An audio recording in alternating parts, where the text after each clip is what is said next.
कभी कभी आपके एग्जाम में द्विघात समीकरण के इस तरीके के सवाल आते हैं जहां पे आपको पूछा जाता है कि कौन सा समीकरण हमारा द्विघात समीकरण है। तो मैंने देखा है कि बच्चों को बड़ा कंफ्यूजन होता है, समझ में नहीं आता कि कौन सा समीकरण द्विघात समीकरण है, कौन सा समीकरण द्विघात समीकरण नहीं है।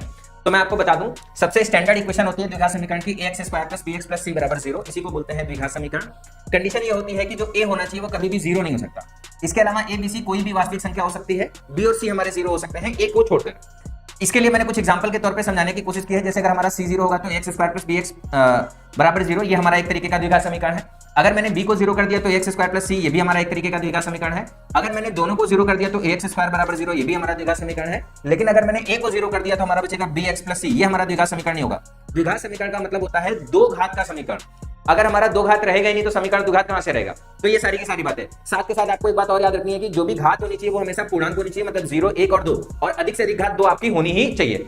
इसी चीज को यहां पर अप्लाई करना है। ax² + bx + c में x आपका वेरिएबल होता है, a, b, c आपके कांस्टेंट नंबर होते हैं। कांस्टेंट को अचर पद कहते हैं, वेरिएबल को चर पद कहते हैं। जैसे अगर हम इस सारे के सारे ऑप्शन में देखेंगे तो यहाँ पर b हमारा वेरिएबल है, और b में देखोगे तो यहाँ पे भी घात 1 दिख रही है और यहाँ पे भी घात 1 दिख रही है, लेकिन हमको घात क्या चाहिए, 2। ये हमारा द्विघात समीकरण होगा, नहीं होगा। इस वाले में यहाँ पर घात 1 है, यहाँ पर घात आपकी 2 है और यहाँ पर घात आपका 1 है। इससे मतलब नहीं है, इसके साथ में जो लगी संख्या है वो हमारी परिमेय और अपरिमेय दोनों हो सकती है। तो अगर हम देखेंगे तो 1 घात दिख रही है, 2 घात दिख रही है, 2 से बड़ी घात भी दिख रही है और 2 घात कम से कम है। साथ के साथ आपको ये देखना है कि कहीं ये 2 घात खत्म ना हो जाए, तो खत्म नहीं हो रहा, एक ही टर्म है, तो ये हमारा क्या हो गया, द्विघात समीकरण हो गया। अगर यहाँ पर देखोगे तो 3 घात दिख रहा है, ये हमारा द्विघात समीकरण नहीं होगा। और अगर आप यहाँ पे देखोगे तो 2 घात नहीं दिख रहा है, तो ये भी हमारा द्विघात समीकरण नहीं होगा। हमारा स्टेटमेंट भी सही है लेकिन ऑप्शन बी सही नहीं है। हमको एक और देखना होगा कि हमारा जो बी स्टेटमेंट है किस ऑप्शन में। ऑप्शन ए हमारा इस सवाल के लिए सही आंसर है। कॉन्सेप्ट कैसा लगा कमेंट करके जरूर बताइए।